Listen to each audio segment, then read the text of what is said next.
नमस्कार, शानदार न्यूज बुलेटिनमध्ये आपले सर्वांचे मनपूर्वक स्वागत। मी निवेदक हुसेन शेख आपल्या सोबत। पाहूया आपल्या भागातील आपल्या बातम्या। साप्ताहिक संविधानचा आवाज या वृत्तपत्राचे पहिले वर्धापन दिन मोठ्या उत्साहात थाटामाटात संपन्न झाला आहे। येथील Shri Chhatrapati Shivaji Maharaj memorial rotary hall येथे हा कार्यक्रम महिला दिनाचे औचित्य साधून मोठ्या उत्साहात संपन्न झाला आहे। या कार्यक्रमासाठी प्रमुख पाहुणे म्हणून प्रसिद्ध वक्ते, विचारवंत, आरटीआय कार्यकर्ते, संपादक शाहीनबाई शेख व माजी नगरसेविका डॉक्टर जे मगदूम ट्रस्टच्या vice chairperson advocate Sonali Magdum आणि राष्ट्रीय पारितोषिक विजेते सेवानिवृत्त शिक्षक हाजी मोहम्मद शफी पटेल गुरुजी उपस्थित होते। यावेळी या कार्यक्रमाचे स्वागत साप्ताहिक संविधानचा आवाज वृत्तपत्राचे संपादक अब्दुलभाई बागवान यांनी केले आहे। साप्ताहिक संविधानचा आवाज या वृत्तपत्राच्या प्रथम वर्धापन दिनानिमित्त शहर व परिसरातील मान्यवरांना विविध पुरस्काराने सन्मानित करण्यात आले आहे। कार्यक्रमाच्या प्रारंभी मान्यवरांच्या हस्ते महामानवांच्या प्रतिमेला पुष्पहार अर्पण करून अभिवादन करण्यात आले आहे। उपस्थित सर्व मान्यवरांना फेटा बांधून स्वागत करण्यात आले आहे। यावेळी जयसिंगपूर पोलीस ठाण्याचे नूतन पोलीस निरीक्षक सत्यवान हाके यांना संविधान रक्षक हा पुरस्कार देण्यात आला आहे।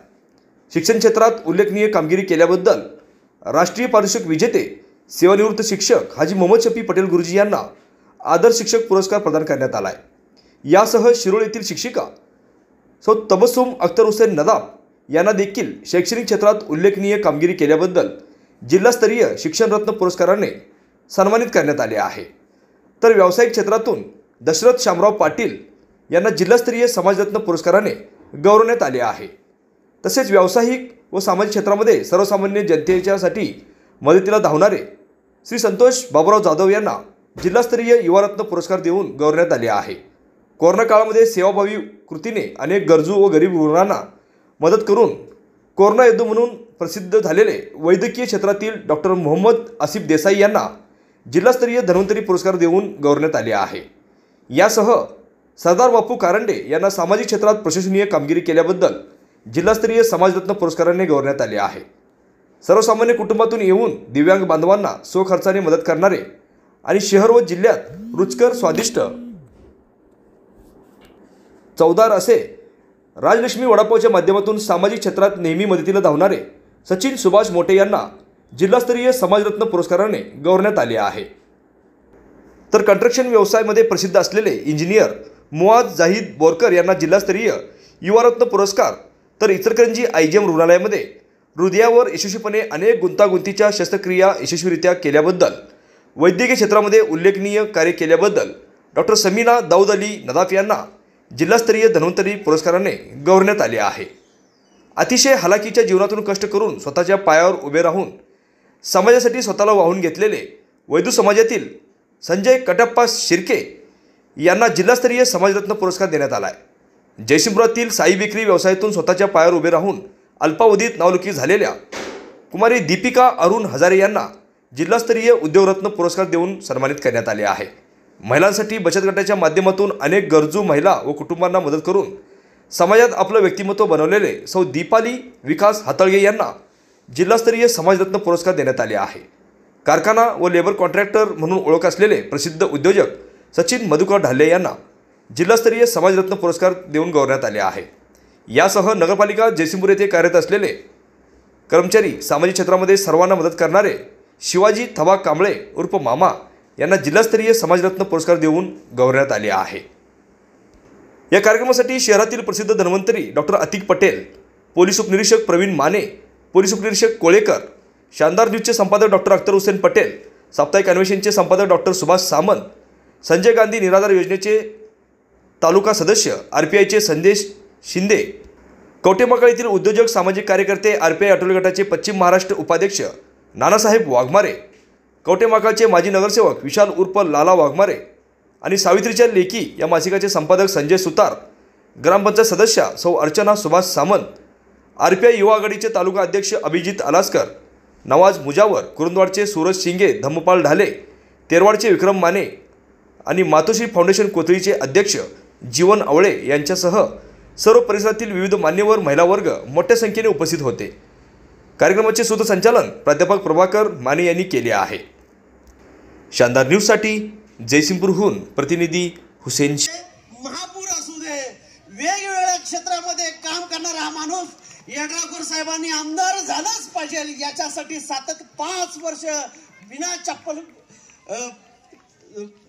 प्रवास करणारा हा तरुण पाटील साहेबांचा मुलगा शिक्षणासाठी लंडन मध्ये आहे. एका झोपडपट्टीमधून गेलेला हा मुलगा याचा सगळं श्रेय दशरथ पाटील साहेबांना जातं. इतकी मोठी लोक असतात त्याची मुलं काय करतात आपल्याला माहित आहे. पण जयसिंगपूर शहर नगर परिषदेमध्ये नुसतं शिवाजी म्हटलं तर म्हणतात की शिवाजी मामा. इतकं नाव त्यांनी आपल्या कार्याच्या माध्यमातून केलेलं आहे. कामाला प्राधान्य, कामाबरोबर सामाजिक संवेदनशीलता. माझ्या भारतीय भावांनो आणि बहिणींनो, सूत्रसंचालक तरुण जास्त थोडा आगावपणा करत होता. म्हणजे करत होता तो, पण तो आगाव आहे, पण चांगल्या हेतून आगाव आहे. पण त्याला सुद्धा अभिव्यक्ती स्वातंत्र्य, संविधानातील कलम नंबर 19 नुसार भाषण स्वातंत्र्य आणि अभिव्यक्ती स्वातंत्र्य आहे डॉक्टर साहेब. आणि आमचा अब्दुल भाई एक तळागाळातला एक झोपडपट्टीमधून आला म्हणून काय माणूस नाही काय, तो सुद्धा माणूस आहे. माणसांचा दर्जा, त्याच्याकडे पैसा संपत्ती किती आहे याच्यापेक्षा मनाची आणि विचाराची श्रीमंती किती आहे ह्याच्यावर ठरतं. संविधानानं टाटा बिर्लाला जेवढा मतदानाचा अधिकार दिलाय तेवढं सामान्य झोपडपट्टीमधल्या नागरिकाला, वंचित, उपेक्षित आणि दुर्लक्षित लोकांना सुद्धा तेवढा अधिकार दिलेला आहे. बरोबर आहे ना? तर नाव आहे संविधानाचा आवाज. संपादक आहे अब्दुल भाई. आणि सध्याच्या परिस्थितीमध्ये संविधानाचा आवाज दाबला जातोय का याचं आत्मपरीक्षण करण्याकरिता आपण सर्वजण विचार केला पाहिजे असं माझं मत आहे. संविधान हे काय आहे माहिती आहे तुम्हाला सर्वांना? नागरिक म्हणून आपण या ठिकाणी एकत्रित जमलोय. मी 27 तारखेपासून सगळीकडं भाषणं देत मॅडम मी सुटलोय. बऱ्यापैकी आवाज माझा थोडासा खराब झाला होता, आपण अजून टिकून आहे. मी अशाच मॉब समोर उभारलो महिला दिनाच्या आणि मी विचारलं की संविधान नावाचं सर्व धर्मियांचा विकासाचा ग्रंथ कोणाकोणाच्या घरात आहे? त्यांनी आईची पण शपथ आणि वडिलाची पण शपथ हात वर करा. कोणाकोणाच्या घरात आहे? 1 2 3 4 5. त्या एवढ्या मॉबमध्ये एक 5-6 लोकांच्या घरी, माझ्या ताईच्या घरी आणि माझ्या भाऊंच्या घरी, 4-5 जणांच्या घरी संविधानाचं पुस्तक आहे. डॉक्टर साहेब, एक वाक्य आहे, पुस्तक हे मस्तक घडवतं, घडलेलं मस्तक हे कोणासमोर नतमस्तक होत नाही. हे शब्दच्छल म्हणून ठीक आहे, परंतु सुदैव म्हणा किंवा दुर्दैव म्हणा, तुम्ही या ठिकाणी मी बोलतोय आणि तुम्ही ऐकायला आलेला आहे. जे भाषणाचं स्वातंत्र्य, अभिव्यक्तीचे स्वातंत्र्य, खातो तो घास म्हणजे आणि घेतो तो श्वास म्हणजे संविधान असं पण म्हटलं जातं. हे संविधानामुळं आम्ही आज सन्मानानं जगतोय. तुम्हाला प्रत्येक गोष्टीचं, अन्यायाच्या विरुद्ध आवाज उठवण्याचं सुद्धा संविधानिक अधिकार तुम्हाला मिळाले. आज ज्या महिला माझ्या या ठिकाणी आलेल्या आहेत त्या महिलांना मिळालेले सगळे अधिकार आणि सगळे जे कायदे तयार झाले ते कायदे ज्या ग्रंथामुळे तयार झाले ते माझं संविधान आहे. पण ते माझं संविधान ज्याच्यामुळे आपण जगतो, ज्याच्यामुळे आपण बोलतो, सगळ्या प्रकारचं स्वातंत्र्य मिळालं, परंतु ते संविधान आपल्या घरामध्ये नाही. हा दोष तुमचा नाही, हा दोष तुमचा नाही. हे का म्हणतोय मी? कारण संविधान कुणाच्या घरात असलं पाहिजे त्याला एका चाकोरीमध्ये बंदिस्त केलंय. ताई, चाकोरीमध्ये बंदिस्त काय? संविधान कुणी लिहिलंय? तिची जात कोणती? तिचे धर्म कोणता? गुणवत्तेला जात पात धर्म पंथ काहीच नसतो. गुणवत्ता ही स्वतःच्या कर्तृत्वानं, संशोधनानं, सक्षमीकरणानं स्वतःची गुणवत्ता ही सिद्ध करावी लागते. डॉक्टर बाबासाहेब आंबेडकरांना आपण संविधानाचे निर्माते म्हणतो, पण आईची शपथ आणि वडिलाची शपथ किती जणांच्या घरामध्ये बाबासाहेबांची प्रतिमा आहे, आणि बाबासाहेबांच्या प्रतिमेचं पूजनाबरोबर त्यांच्या विचाराचं पण पूजन केलं पाहिजे. आत्ता काळाची गरज आहे. कारण एका विचारवंतानं म्हणलंय, काय म्हटलंय, आदमी मरने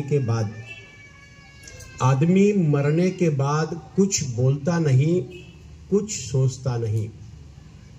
आदमी मरने के बाद कुछ बोलता नहीं, कुछ सोचता नहीं, लेकिन कुछ नहीं बोलने से, कुछ नहीं सोचने से आदमी मर जाता है. त्या शब्दामध्ये फार मोठा अर्थ आहे बरं का. म्हणजे मराठीत सांगण्याची गरज आहे असं मला वाटत नाही पी आय साहेब. सगळ्यांना हिंदी आणि मराठी, ही जयसिंगपूरची नगरी ही शाहूराजांची नगरींच्या शाहूराजांच्या नगरीमध्ये माझ्यासारखा माणूस या ठिकाणी काहीतरी दोन शहाणपणाच्या गोष्टी सांगायला गरज वाटत नाही. कारण आमच्या शाहूराजांनी समाजाचे 4 शत्रू सांगितले. कुठले कुठले? शाहूराजांच्या नगरीमध्ये राहणाऱ्या तमाम नागरिकांना सांगतो. क्रांतिकारी महामानवांच्या अभिवादन केली आणि आजच्या कार्यक्रमाच्या सुरुवातीलाच मी आले तेव्हा पाहिलं की महिलांचाच सहभाग जास्त होता. त्यामुळे त्याचं प्रथम श्रेय अब्दुलभाई आपल्याला द्यायला हरकत नाही. कारण कार्यक्रमाचा वेळेत सुरुवात होण्यासाठी महिलांची उपस्थिती जास्त होती, इथला वर्ग कमी होता. त्यामुळे आज जेवण आहेच मला वाटतं, तर ते जरा महिलांना जास्त वाढावं लागेल अब्दुलभाई आपल्याला. तर आज मंचावर उपस्थित आपल्या जयसिंगपूर नगरीमध्ये ज्यांचं आगमन झालं ते शाहीनभाई, त्यांनी खूप छान संविधानाबद्दल आता माहिती दिली. नूतन PSI माननीय माने सर, मला वाटतं आपले माजी सहकारी कॉन्स्टेबल PSI कोळेकर साहेब आहेत. ठीक आहे, PSI कोळेकर साहेब, doctor Samant, doctor Patel sir आणि संजयजी शिंदे आणि आपले राष्ट्रीय पुरस्कार शिक्षक गौस पटेल, आबा म्हणते मी त्यांना. तर आज आपण सर्वजण इथे उपस्थित झालात. संविधानाचा आवाज हे साप्ताहिक माननीय अब्दुलजी यांनी सुरुवात केली आणि जयसिंगपूरमध्ये नवीन अध्यायाला सुरुवात झाली असं म्हणायला हरकत नाही. कारण संविधान या शब्दामध्येच इतकं मोठं वजन आहे की ते कोणालाही न पेलवणारं आहे. आणि ते पेलवलं ते फक्त आपल्या डॉक्टर बाबासाहेब आंबेडकरांना. आणि त्यांच्याचमुळे आज मला वाटतं महिला असतील, पुरुष असतील, कारण मी समान संधी देईन दोघांनाही, फक्त महिलांचं नाही तर पुरुषांचंही त्यांनी कल्याणच केलंय. संविधानामुळे आपल्या महिलांना शिक्षणाचं स्वातंत्र्य मिळालं, मतदानाचं स्वातंत्र्य मिळालं आणि या संविधानाचा आवाज आज सगळीकडे गाजतोय. तर अब्दुलभाई, मी आपल्याला त्यानिमित्त शुभेच्छा देईन. कार्यक्रमाला भरपूर उशीर झालाय त्यामुळे जास्त वेळ घेत नाही.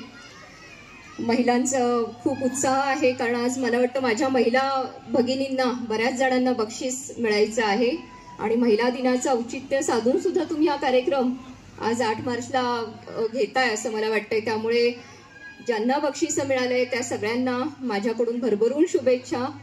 ज्या महिला आज बक्षिसांवर टाळ्या वाजवणार आहेत त्यांना नक्की पुढच्या वर्षी मिळेल अशी सदिच्छा व्यक्त करते, शुभेच्छा देते.